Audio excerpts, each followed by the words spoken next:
Olá, pessoal, tudo bem? Hoje a minha conversa é com uma figura literalmente nobre. Uma figura da realeza, da nobreza. E eu vou ter que ler o nome completo dele. Você vai saber quem é já já, mas o nome completo. Dom Bertrand Maria José Pio Januário Miguel Gabriel Rafael Gonzaga de Orleans e Bragança. Vossa Alteza, Dom Bertrand. Tudo bem? Muito bem. Um prazer Também recebê-lo. prazer. Eu já tinha assistido alguns programas seus, nunca fui entrevistado, mas sempre gostei de suas posições categóricas, sem medo de dizer a verdade. Tem que ser, né, Dom Bertrand? Tem que ser, tem que ser. Tem que falar, chamar as coisas pelo nome. O que é branco, o que é preto é preto. Exatamente. O senhor é o porta-voz do movimento monárquico. Fala, né, pela monarquia. E o senhor não nasceu no Brasil. Vamos falar um pouquinho de história. O senhor nasceu no exílio, isso? Nasci no exílio porque, em 15 de novembro de 1889, o imperador e a família imperial toda foi para o exílio. Uhum. E foi um dos mais longos exílios que houve na história do Brasil. E o senhor pôde acompanhar a Segunda Guerra? Eu nasci durante a Segunda Guerra. Quando nós viemos, eu tinha 4 anos, que eu não tenho, me recordo, tenho muito poucas recordações. Foi apenas assim, do toar do canhões assim ao longe, depois alguns estilhaços que havia no jardim de minha avó, porque porque durante a guerra, quando veio a ocasião de desembarque, nós tínhamos que fugir para as montanhas. Mas depois, me lembro quando vieram os aliados, aí foi um alívio. Uhum. E minha avó hospedou alguns oficiais, era um americano, um neozelandês e um terceiro, não recordo de onde era. Mas foi a primeira vez que nós andamos de jipe, uma sensação de liberdade, de alívio muito grande. O senhor sabe que eu tive... Apesar de minha mãe ser de origem alemã, Sim. princesa da Baviera, mas a família de minha mãe sempre foi categoricamente antinazista. Uhum. E meus familiares, a maioria, foram um campo de concentração por perseguição nazista. Uhum. Eu tive agora, na semana passada, em Belo Horizonte, e a turma, né, os jovens ali, representantes da juventude monárquica, eles estiveram ali comigo, e dá para ver que essa turma é uma turma muito engajada, né, e que tem ali, sabe muito bem o que quer, sabe qual o caminho trilhar. Tem os valores conservadores e guardam esses valores conservadores, e quando o assunto é a economia e a política, eles têm uma mentalidade mais liberal. Quer dizer, a molecada que eu encontrei, eu digo molecada porque é 18, 19 anos, gente muito jovem, muito bem preparada politicamente. Eu vou dizer, se a gente juntar 10 deputados de Brasília, não dá um desses meninos. Impressionante, Dom Bertrand. Isso não é só em Belo Horizonte, é no Brasil inteiro. É no Brasil inteiro. Até alguns anos atrás, havia um encontro monárquico no Brasil, por ocasião do aniversário do meu irmão, o príncipe Dom Luís, que é o chefe da Casa Imperial, no Rio de Janeiro. Agora, esse ano, já tivemos 6 ou 7, e estamos programados para esses próximos dias, um em João Pessoa, um em Natal, um em São Luís, um em Brasília, e eu estou chegando de um em Belo Horizonte. Uhum. E essa turma defende claramente a volta da monarquia. Quer dizer, ideia da qual o senhor partilha.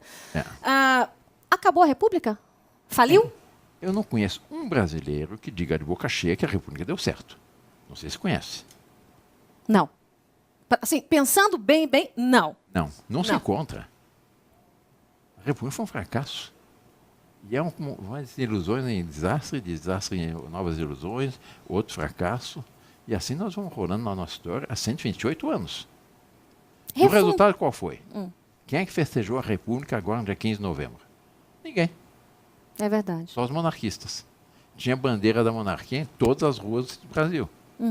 Aqui em São Paulo houve um bandeiraço simplesmente espetacular, aqui na Avenida Paulista. Em Belo Horizonte também, houve no Rio, houve no Nordeste. Agora, refundar a República seria um caminho, Dom Bertrand? Não tem solução, porque o regime é que está errado pela raiz. É um regime que divide, é um regime que corrompe, é um regime que não representa a vontade do povo. Por quê? Vamos nos entender bem sobre esse ponto. Diz, não, que a República é superior, que é o povo que escolhe livremente seu chefe de Estado. Numa eleição presidencial, nós não escolhemos absolutamente nada. Nós nos limitamos a optar entre 2 ou 3 candidatos que os grupos de poder que dominam os partidos nos apresentam. E Rui Barbosa, que foi o autor do decreto da proclamação da República, algum tempo depois, arrependido, dizia, na monarquia o parlamento é uma escola de estadistas. Na República transformou-se numa praça de negócios. Eu não sei o que ele diria se visse o Brasil de hoje. Tudo gira em troca de favores. Foi isso assim, já vamos há tempos. Então, Agora, a gênese é errada. Mesmo que se refunde, mesmo que tente se consertar, na sua avaliação, a República não dá certo no Brasil. eu estou chegando em Washington alguns dias atrás. Lá, o que me diziam assim, que Washington transformado numa cloaca. A corrupção política lá, se os jornais de assessores do governo receberam 18 milhões da Rússia e isso e aquilo. Da Rússia via a Ucrânia, mas a Ucrânia no governo anterior. Estava um escândalo nos jornais. Quer dizer, é da República. Na França está a mesma coisa. Quer dizer, não dá porque nas repúblicas os candidatos estão sempre pensando na futura eleição. É verdade. Como é que eu vou conseguir dinheiro para a eleição? Quanto custa uma eleição? Depende, legal ou ilegalmente? Porque a gente sabe que a conta de uma eleição, você tem uma conta prestada, mas o caixa 1, que e aí ainda tem o caixa 2, 3, 4. Né? Mas mesmo na parte, contando só a parte legal, quanto custa? Uma fábula. São bilhões. Quer dizer, a eleição funciona como uma circunscrição pequena. A formação do Brasil, a formação histórica do Brasil, havia eleições. Eram as câmaras municipais. E funcionavam muito bem. Toda a nossa estrutura é fundamentalmente municipalista. E no município ainda há uma certa autenticidade, porque as pessoas conhecem, sabem, etc. Depois havia também, para deputado, havia no Império, havia o Senado e a Câmara dos Deputados. E a eleição é um voto distrital, em que as muito pessoas mais barato. sabiam Sabiam quem estava votando e onde cobrar. Né? Iam cobrar. E uma coisa que devia ser instituída também, é o que nos Estados Unidos, existe nos Estados Unidos, é o recall. Quando o candidato não corresponde, se mete uma bandaneira, manda embora. Convoca uma eleição local e caça o mandato. Nesse sentido, é muito mais, mais democrático. E o Brasil teve democracia, no sentido verdadeiro, até 15 de novembro de 1889. Depois disso foi um desastre. A afirmação, então, a República acabou e a solução é a monarquia, é uma afirmação correta na sua avaliação? A meu ver, sim. O velho filósofo Sócrates, já muito antes de Cristo, quando lhe perguntaram o que nós vamos fazer para voltarmos a sermos felizes, os gregos perguntaram para ele. Sócrates respondeu: façam aquilo que faziam quando eram felizes. E, se nós formos ver hoje, entre as nações mais prósperas, quais são? São as monarquias. Procurem no ranking do IDH, que é Índice de Desenvolvimento Humano, na internet. Apesar do número de monarquias ser muito pequeno, os 6 primeiros são monarquias. Está entre os 10 primeiros, tem 6 monarquias. Mas um país com muita mais tradição que o nosso. Não é verdade. Porque entre esses estão 2 países muito mais novos que o Brasil, que é a Austrália e Nova Zelândia. Foram colonizados muito depois do Brasil.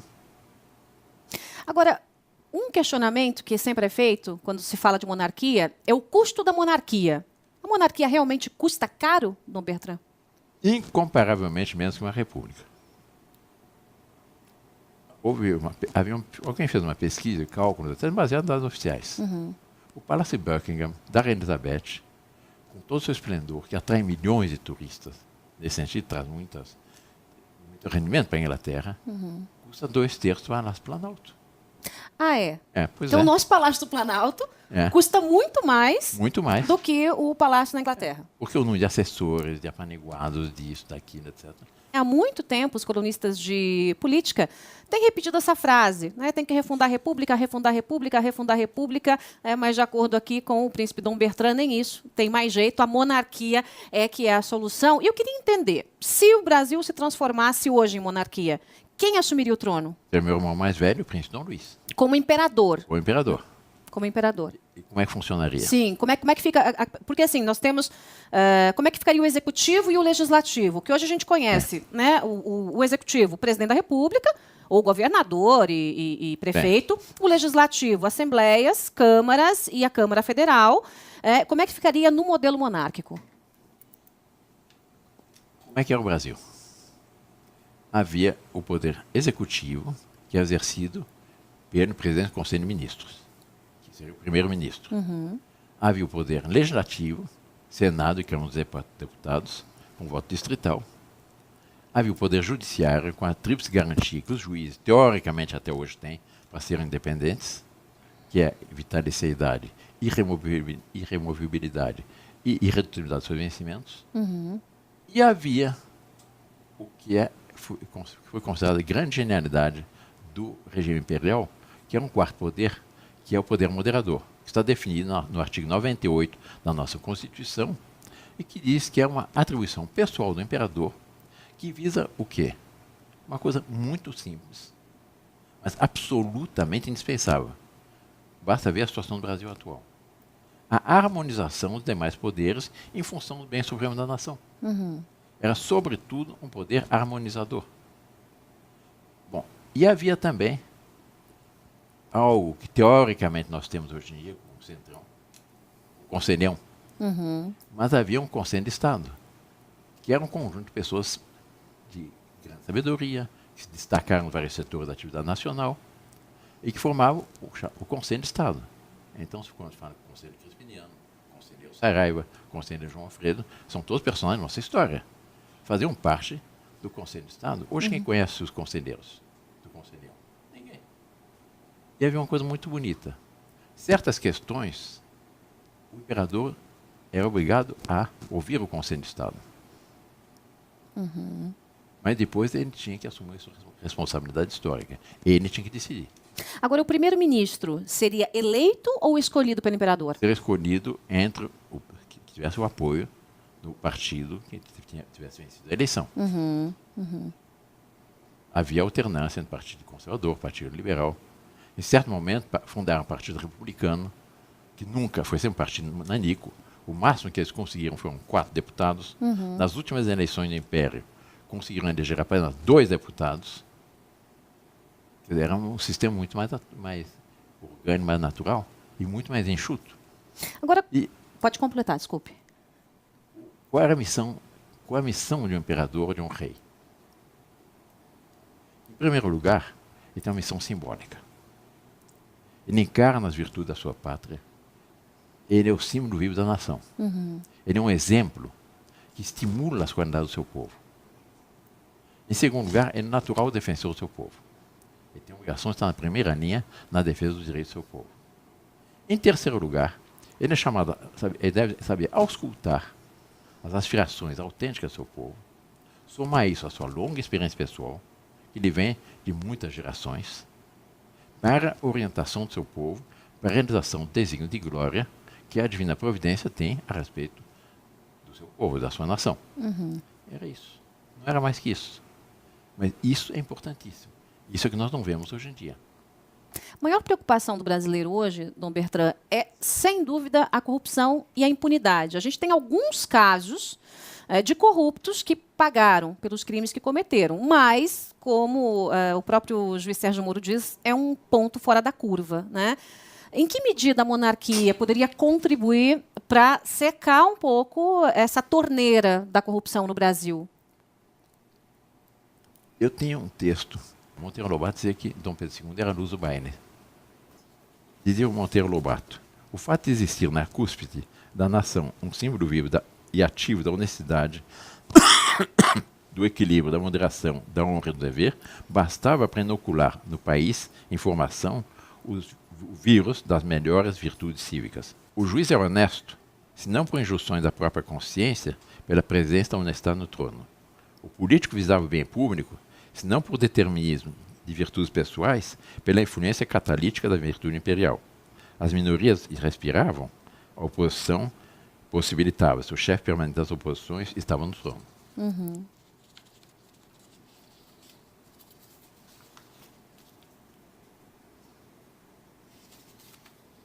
A justiça era um fato. Havia no trono o juiz supremo e incorruptível. O peculatário, o defraudador, o político negocista, o juiz venal, o soldado covarde, o funcionário relapso, o mau cidadão, enfim, e mal por força de pendores congeniais, passava, muitas vezes, a vida inteira sem incidir num só deslize. A natureza propelia ao crime, ao abuso, à extorsão, à violência, à iniquidade, mas sofreava as rédeas aos maus instintos, a simples presença da equidade e da justiça no trono. Continua Monteiro Lobato. Ignorávamos isso na monarquia. Foi preciso que viesse a república e que alejasse do trono a força catalítica para patentear-se bem claro o curioso fenômeno. A mesma gente, o mesmo juiz, o mesmo político, o mesmo soldado, o mesmo funcionário, até 15 de novembro, honesto, bem-intencionado, bravo e cumpridor dos deveres, percebendo, na ausência do freio imperial, ordem e soltura, desassamaram a alcatéia dos maus instintos mantidos em quarentena. Daí, o contraste dia a dia mais frisante entre a vida nacional sob Dom Pedro II e a vida nacional sob qualquer das boas intenções quadrienais que se revelam na cúpula republicana. Bom, então, nas palavras de Monteiro Lobato, a República é basicamente a mãe da corrupção no Brasil? É o que Monteiro Lobato disse. E Rui Barbosa? E que afirma também Luiz Barbosa. Há um texto que é conhecido de Rui Barbosa. A maioria das pessoas que têm um pouco de cultura conhece esse texto. De tanto ver triunfar as nulidades, de tanto ver prosperar a desonra, de tanto ver crescer a injustiça, de tanto ver agigantarem-se os poderes na mão dos maus, o homem chega a desanimar da virtude, a rir-se da honra, a ter vergonha de ser honesto. Essa foi a aura da República nos últimos anos. No outro regime, na monarquia, o homem que tinha uma certa nódoa em sua vida era um homem perdido para todo sempre. As carreiras políticas estavam fechadas. Havia uma sentinela vigilante, de cuja severidade todos se temiam, a que, acesa no alto, guardava redondeza, como um farol que não se apaga em proveito da honra, da justiça e da moralidade gerais. Na República, os tarados são tarudos. Na República, todos os grupos se aliaram dos movimentos dos partidos, da ação do governo, da prática das instituições. E aí continua Rui Barbosa, sua catilinária contra o regime cujo decreto número 1 foi incredível.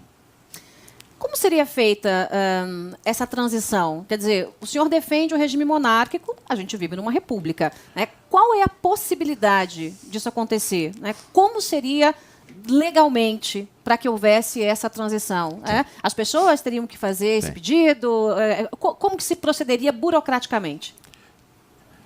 A República nasceu em nome da democracia, da liberdade, etc. O decreto número 1 da República dizia, está provisoriamente proclamada República. E o artigo 7º do decreto número 1 da República previa uma consulta popular, se os brasileiros queriam, de fato, a República ou preferiam continuar com o Império. O imperador é muito querido. Em vez de realizarem essa consulta popular, esse plebiscito, já no dia 23 de novembro de 1889, o decreto número 85 da República pôs os monarquistas fora da lei. E se houve uma corrente política que teve durante 99 anos os seus direitos cassados, fomos nós monarquistas. Então foi um golpe? Foi. A República foi um golpe contra a monarquia? Foi. Foi um golpe de uma minoria que não representava as Forças Armadas, segundo o Manual de História Militar, apenas um terço das Forças Armadas, mas que tinha uma guarnição no Rio de Janeiro. Foi um golpe de Estado. Não, eles foram latifundiários, etc. Não. Foi um golpe de Estado de uma minoria de militares positivistas. Deodoro não era republicano. Floriano Peixoto, Quintino Bocaiúva, vários outros, mas Rui Barbosa. É uma minoria. Agora, de qualquer sorte, hoje, se houvesse um encaminhamento para a mudança, isso teria que partir do governo, do atual governo, para que a população se posicionasse. Necessariamente não. Deveria partir do povo brasileiro.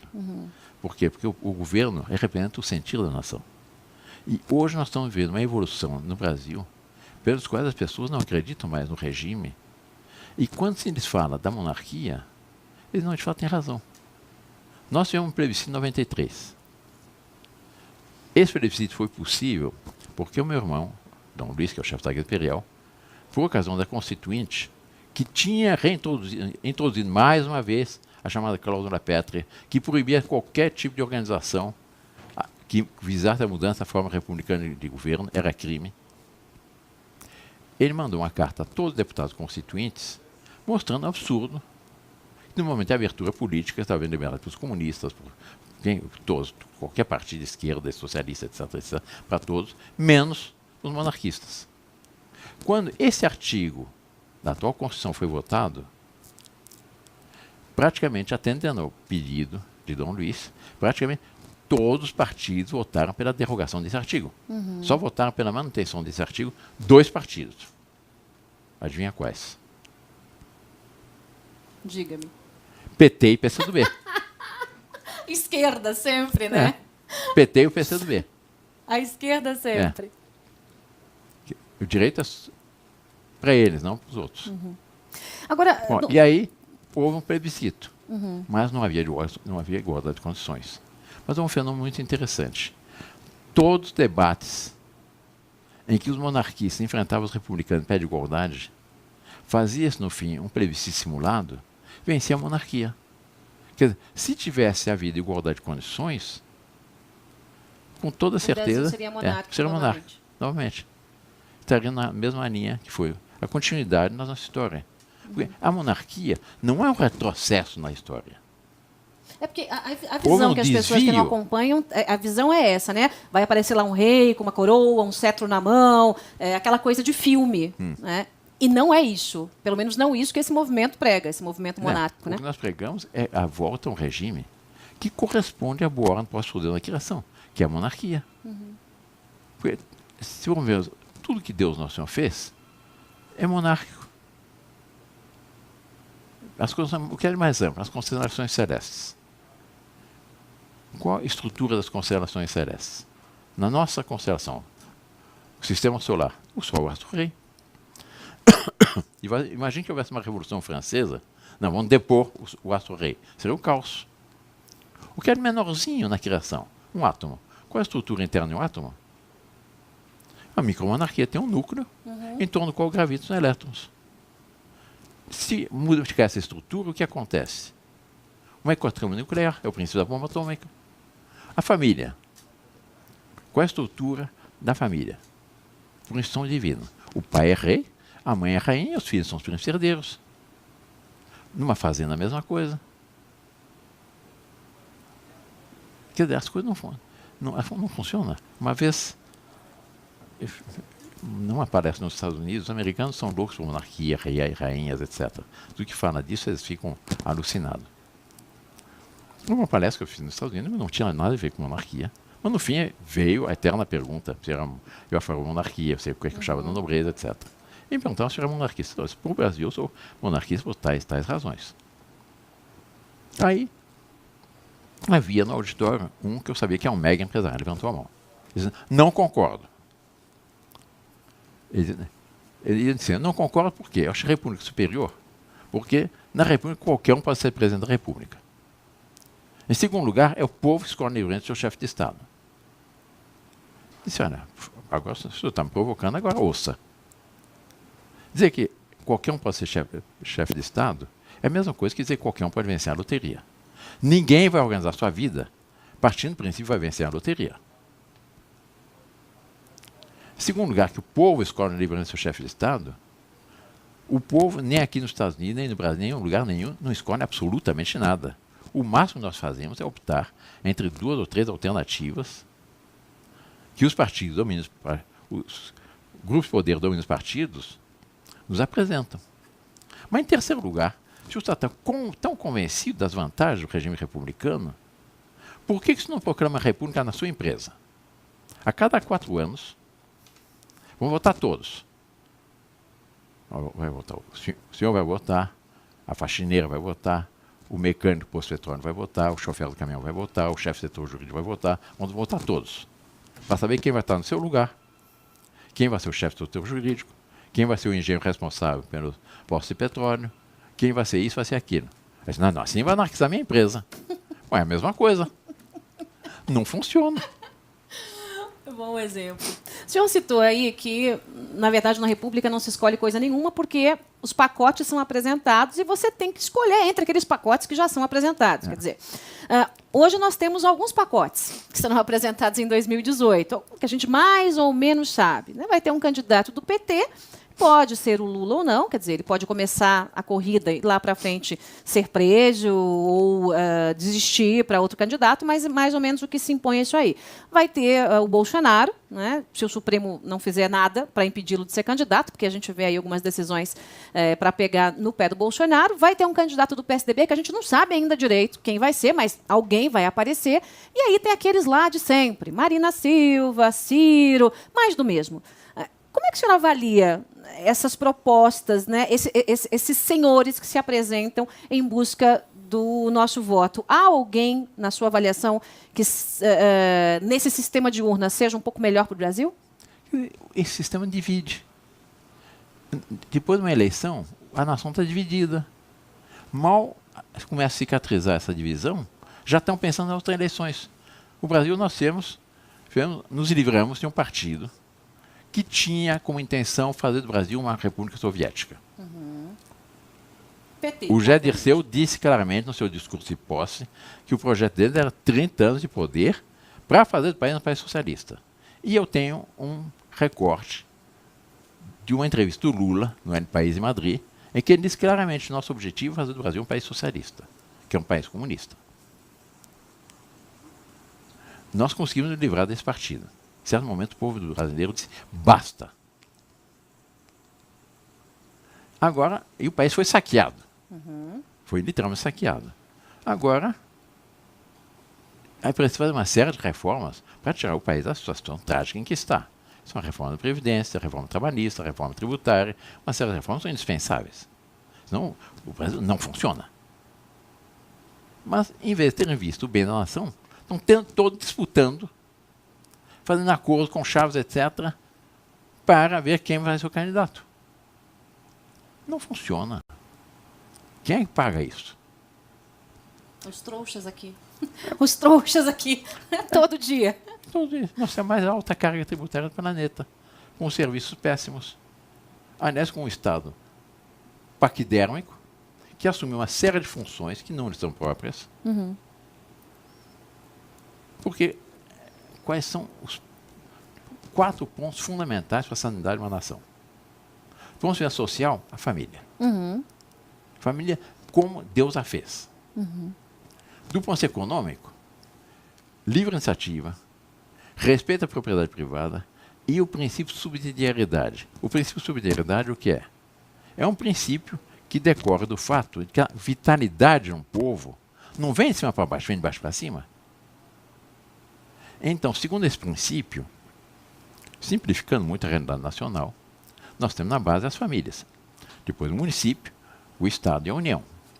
Segundo esse princípio, os governos municipais só deveriam fazer o que o conjunto das famílias daquele município não for capaz de fazer.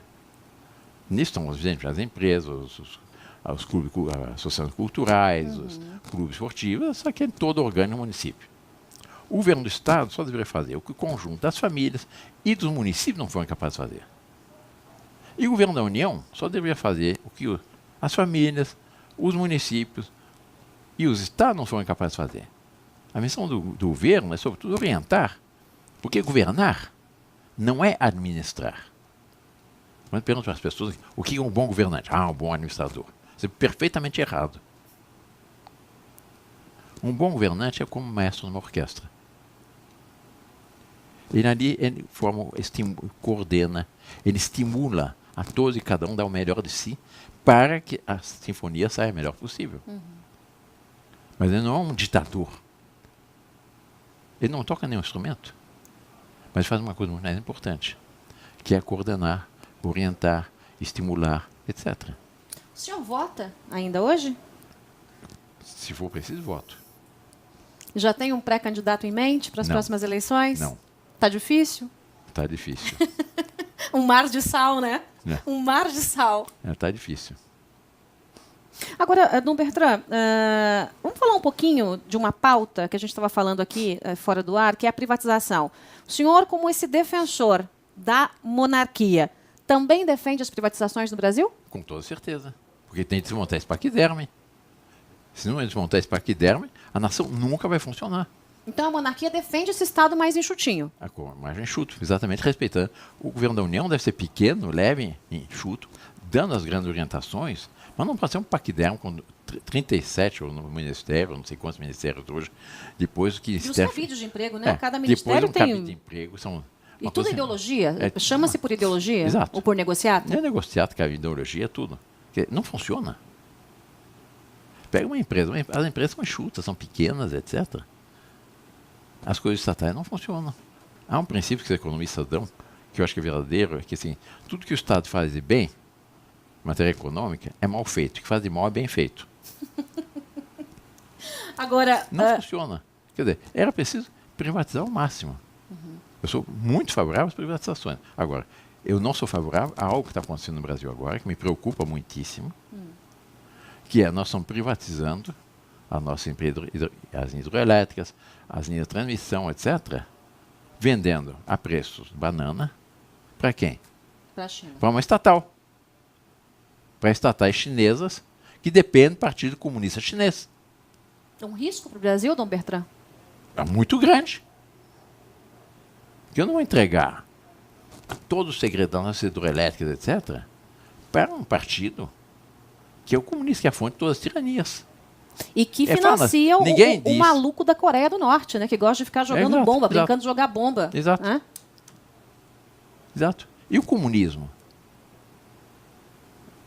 Você acha que há esse risco do fortalecimento do comunismo, a tentativa do Brasil, através da China? Vai se favorecer o comunismo. Pelo menos o comunismo internacional. E quanto custou o comunismo? Segundo o livro negro do comunismo, custou mais de 100 milhões de vidas. Isso está documentado. Aliás, não é um livro escrito por direitistas, é um livro escrito por alguns esquerdistas franceses. Devem conhecer o livro, o livro negro do comunismo. Você encontrava vendo aqui na Saraiva, na FNAC, até algum tempo atrás. E está muito bem documentado. Quer dizer, eu posso dizer algo que comunismo, nazismo é verso e reverso da mesma medalha. Eu não entendo como é que se proíbe o nazismo, aliás, muito indispensável proibir, inclusive por experiências familiares. Minha mãe é alemã e a maioria dos meus parentes foram para o campo de concentração porque eram antinazistas. Sofreram, tem uma tia-avó que morreu em consequência de experiência médica feita sobre guerra no campo de concentração. Mas qual é a diferença do nazismo e do comunismo? Tem. Nenhum. Nacional-socialismo. Exatamente, a mesma coisa. Só tem uma diferença. O comunismo matou muito mais gente. Essa é a realidade. Exatamente. Vamos ver a realidade como ela é. É tudo, no final das contas, é tudo esquerda, é tudo regime sanguinário, assassino, Estado gigantesco, o povo dominado, e acabou. Todos esses tiranos comunistas têm fortunas fabulosas. É verdade. A começar pelo Fidel Castro. De pobre, nunca teve nada. Nada. Absolutamente nada. Quando falam em intervenção militar, como é que o senhor reage? Eu não sou a favor do regime militar, porque nós não podemos organizar uma nação como se fosse um quartel. Uma nação todo viva, orgânica, suas vitalidades, seu povo, etc. Pode haver circunstâncias, não digo que agora, em que seja necessário a suspensão temporária de algumas garantias quando há um caos completo na nação. Mas essa suspensão de direitos deve ser 3 condições. Primeiro, será o mais curta possível. Segunda condição, que tem a preocupação de restaurar a normalidade nacional quanto antes. E que seja feito em resposta às aspirações da nação. No Bertrand, para a gente seguir para a finalização, estou com um livro aqui, Psicose Ambientalista. Já é a 5ª edição do livro aí do Dom Bertrand, do príncipe Dom Bertrand, e são os bastidores do ecoterrorismo para implantar uma religião ecológica igualitária e anticristã. Basicamente, o senhor fala dessa investida das esquerdas para implantar esse ecoterrorismo. Explica um pouco mais, Dom Bertrand. Os vermelhos ficaram verdes. O MST, qual é a bandeira deles agora? Depois a ecologia. Tem que acabar com esse mar vermelho, essa verde, são as canaviais, os eucaliptos, isso e aquilo. E baseado numa série de mitos completamente falsos. e que acaba se... E com isso eles querem paralisar o Brasil. A partir de umas ideias não tem nenhum fundamento científico. Não, o planeta está aquecendo. Os polos vão derreter, vão inundar cidades. Estão derrubando a Amazônia, estão queimando a Amazônia. Vão acabar com a ecologia. Não, não tem fundamento nenhum. É uma repetição de mentiras. É tudo um conjunto de mentiras. Dizem que o planeta está aquecendo. Qualquer cientista sabe que isso é cíclico. E o clima ser mais quente ou menos quente, depende das explosões solares. Um dos maiores cientistas do Brasil, que é o professor Evaristo Miranda, que é da Embrapa, ele disse uma coisa que eu gostei muito. O homem é muito pequeno para achar que vai modificar o clima. Põe isso no seu É lugar, muita né? pretensão do homem Insignificante, achar né? que vai mudar o clima. Verdade. E, se for ver as curvas das mudanças climáticas, houve períodos na história muito mais quentes. A Idade Média. Os cientistas dizem que aquele progresso que houve, porque foi um salto muito grande na Idade Média, foi por causa de um longo período quente medieval. Como é que chama a Groenlândia? Greenland, terra verde. Era verde. Hoje é só gelo. Era verde. E os cientistas dizem que nós tivemos um período de aquecimento que culminou em 1998. Nós estamos em período agora de resfriamento. Mas esse período de aquecimento, cerca de uns 100 anos mais ou menos, a Terra o aquecimento foi de 0,8 graus centígrados. Não é nada. Hoje nós estamos no fim de novembro. Eu estou aqui de pullover. Quer dizer, A gente vê esses movimentos, em especial o MST, né, com esse discurso do vamos defender a ecologia, destruindo a propriedade Quem mais privada, destrói? agindo como terroristas, atacando o produtor. Quer dizer, tudo com base nessa linha de esquerda. da esquerda. Quem mais violou as leis de defesa ecológica, quem foi? O PT. O MST Que é a mesma coisa. e o INCRA. É tudo Está farinha do mesmo aprovado, saco. isso aí está perseguindo. Eles recebem uma multa colossal, mas evidentemente eles perdoaram a multa deles. Mas para fazer o quê? Qual foi o resultado da reforma agrária no Brasil? Favela rural. Exatamente, favela Para rural. ter ideia a respeito disso, eu dou um dado. O Brasil não é o maior país do mundo. O Brasil é o quinto maior país do mundo. Só que o Brasil é o país que tem a maior área aproveitável e cultivável do planeta. Não há nenhum país que tem condições agrícolas como o Brasil. Nós temos no Brasil, hoje em dia, de agricultura, incluindo as agriculturas anuais, as perenes e reflorestamento, cerca de 9% do território nacional. Dá deve dar uns 70 e poucos milhões de hectares.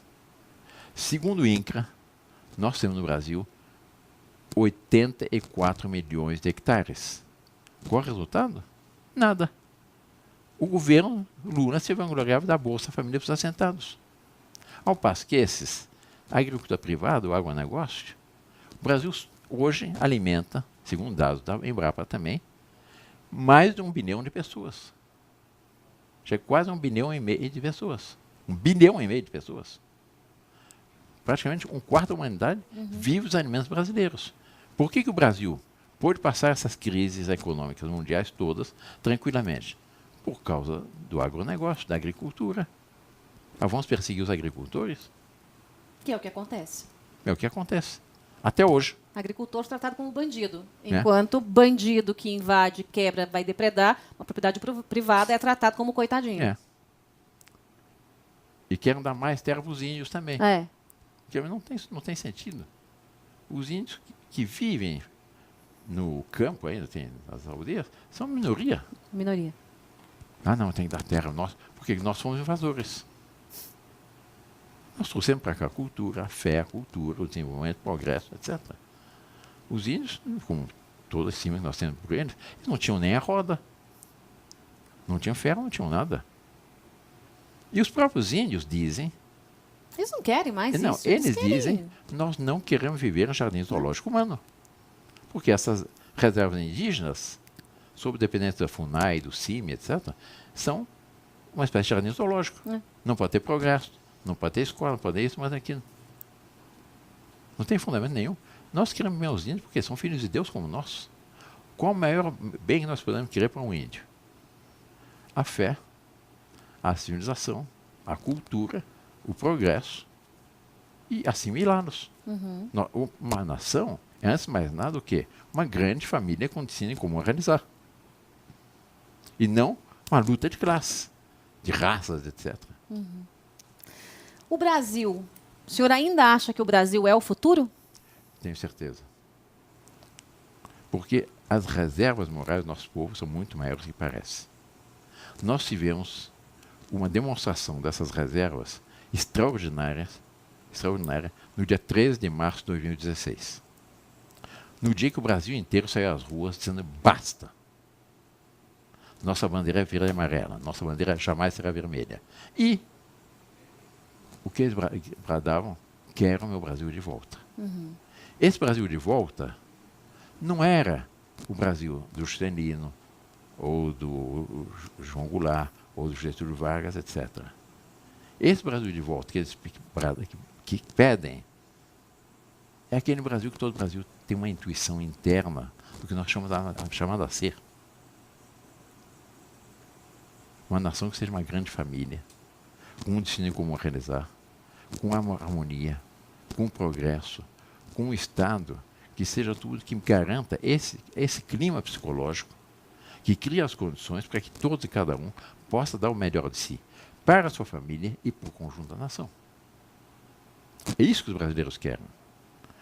Aqui no dia 13 de março, disseram que eram 1.480.000 pessoas. Uma pessoa da polícia me disse que eram mais.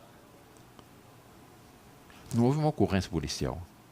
No fim do dia não havia papel no chão, não havia garrafa de plástico no chão. A Paulista estava apinhada de gente. Mas não cabia um alfinete. Não houve uma briga. Nada. É verdade. Eu estava lá. Famílias. Famílias e mais famílias. Eu também estava. Nas ruas. Famílias. Esse é o Brasil autêntico. Esse é o Brasil que nós vamos querer as condições para que ele possa se desenvolver livremente, sem essa tirania de leis que nós temos hoje em dia. Porque, teoricamente, nós somos democracia. Mas nós temos uma lei que é um inferno. Tudo é regulamentado. Há um adágio, eu estudei direito, há um adágio que se aprende no primeiro ano do curso de direito, nos cursos de introdução à filosofia do direito, que é plurem lex pessima res publica. Quanto maior a lei, pior a coisa pública. É o Estado policialesco, né? Em cima de quem produz. De quem produz. Em cima de quem está delinquindo, não. Quem está delinquindo é cheio de direitos. A lei é para quem produz. Sobre a psicose ambiental. Nós tínhamos até há pouco, antes do novo Código Florestal, mais de 16 mil leis ambientais, 16 artigos, regulamentos, etc. Um inferno. É impossível cumprir. É impossível cumprir. É impossível conhecer para o agricultor. Como é que ele vai conhecer? É impossível. A questão tributária. O relator da comissão que estava estudando a reforma tributária, disse uma coisa que eu achei muita graça, mas inteiramente verdadeira. O Brasil tem um manicômio tributário. Um manicômio tributário. Um ministro da Justiça, algum tempo atrás, disse: no Brasil, são tantas leis, são tão caóticas, que o princípio segundo o qual a ignorância da lei não exclui seu não cumprimento, não vale mais. Esses são os princípios fundamentais do direito. O caos. Isso é democracia? Não é. Isso é tirania. Tudo regulamentado. Não vivemos numa democracia, vivemos numa tirania. Tirania. A nossa república é uma republiqueta da tirania. Mas é. Foi pior com o PT. Muito pior. Mas continua a mesma coisa. Os conchavos políticos, jornais, é tanta coisa, tanta corrupção. Os pessoas são envolvidos em tudo. O caso do Rio de Janeiro agora. O Rio de Janeiro é um estado que, por causa do petróleo... devia estar nadando em dinheiro. Nadando em dinheiro. Então, absolutamente falido. Por quê? Roubaram, foi assaltado, foi saqueado. Imagine o Brasil honesto. Sonho com isso e luto por isso todo dia. Um regime que estimule as qualidades do povo, que iniba suas más tendências. O que seria? Seria uma maravilha. Nós temos tudo para ser os países mais próximos do mundo. Sobretudo, nós temos um povo que é muito bom. Temos tudo menos a política. É muito bom. Né? É o Brasil de cá, o Brasil do povo. São dois Brasis. E o Brasil de lá da corrupção. Não, o Brasil real é o Brasil que saiu na Avenida Paulista e em todas as capitais no dia 13 de março. O Brasil da corrupção é Brasília, essa politicagem, essa troca de favores, esse balcão de negócios. O que ser o Brasil e o que nós somos chamados a ser. E eu tenho certeza que, com a ajuda de Deus, hoje Nossa Senhora Aparecida, que é a rainha do Brasil, o Brasil saberá superar essa crise. Porque a vontade do povo, o povo brasileiro é bom. Depois nós tivemos algo aqui no Brasil que nenhum outro povo tem. Nós soubemos somar as várias raças que aqui se encontraram. O espírito empreendedor, a fé do povo português, o espírito empreendedor do povo português, a intuição, o espírito maravilhoso do índio, o jeitinho do índio, e a bondade, a força, aquele afeto da raça negra. Deu um blend, uma mistura fabulosa. Eu tenho muitos parentes europeus. Eles vêm ao Brasil e ficam encantados com a natureza, mas ficam fascinados com a bondade do povo. O Brasil tem jeito. O Brasil tem jeito. Só tem que desmontar essa política suja e fazer de novo. E deixar que o lado bom do povo brasileiro possa manifestar-se. Muito bem. Dom Bertrand de Orleans e Bragança, Príncipe Dom Bertrand, hoje conversando aqui comigo, esclarecendo um pouquinho sobre monarquia, né, gente? Porque algumas pessoas sabem quais são as ideias, mas muita gente tem uma ideia totalmente deturpada do que seria um regime monárquico aqui no Brasil. Um prazer conversar com o senhor. Vossa Alteza. Príncipe, prazer conversar com o senhor. Boa sorte. Muito gosto de falar consigo e muito prazer ter saudar aos jovens que assistem seu programa, que acompanham, lutam por esse Brasil. A gente é guerreira, viu? É esse Brasil do bem. Exato. Aqui que acompanha. E nós temos exatamente fazer isso, estimular esse Brasil do bem. É isso mesmo. E que está crescendo. Está crescendo. Está crescendo. Está crescendo. Muito obrigada. E aí está a grande esperança. Obrigada, Príncipe. Obrigada, gente. Não se esqueça, curta, espalhe, compartilhe esse vídeo e a gente se vê.